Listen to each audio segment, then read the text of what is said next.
Hey guys, it's Jason at Hard Money Bankers with your Private Money Minute. Okay, today we are talking about rental properties and getting retail tenants in your properties versus subsidized housing program tenants in your properties. Now, if you own rental properties, please comment below with any questions you have related to this topic. Okay, cool. So let's get started.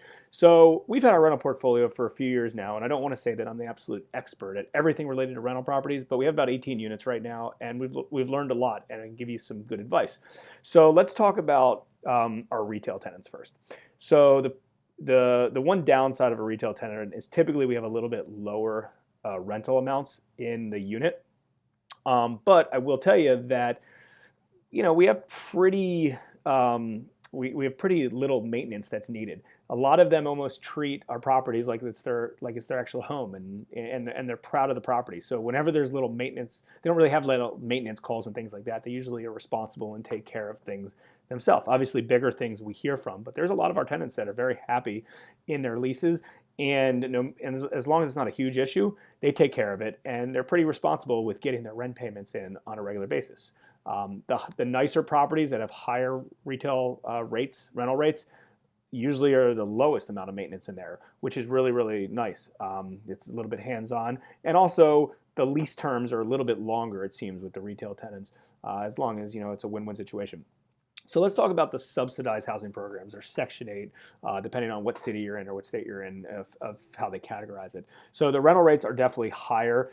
I'll give you an example. Everything's based on bedroom, bath square footage and things like that. So we're in some neighborhoods that we get 1,000 from a retail tenant and 1,400 from a subsidized program, which is great. It's a lot more money, but I will tell you that there are some additional headaches related to it. Anything that kind of goes wrong, they're going to reach out. Anything as little as, hey, my toilets needs to be plunged, or light bulbs, or little miscellaneous stuff. A lot of these, and again, it does depend on how much money they're contributing compared to how much it's subsidized. So in this particular rental I'm thinking of, it's 100% subsidized. So they don't really take too much care for it. The only real care that they have is they know that they have to take care of the property for the most part. And they have to kind of make sure, we're not, doing stuff and bad mouthing them to the program, because they don't want to lose their voucher for taking advantage of it.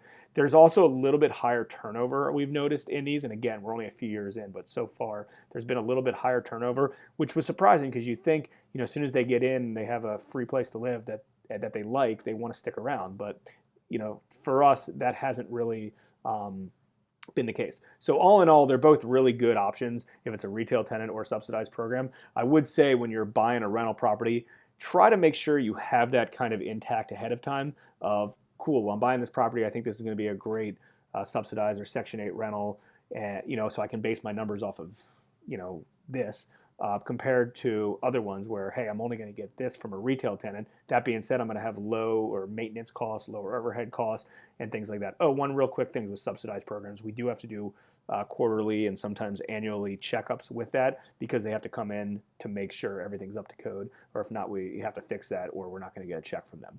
So just things to think about.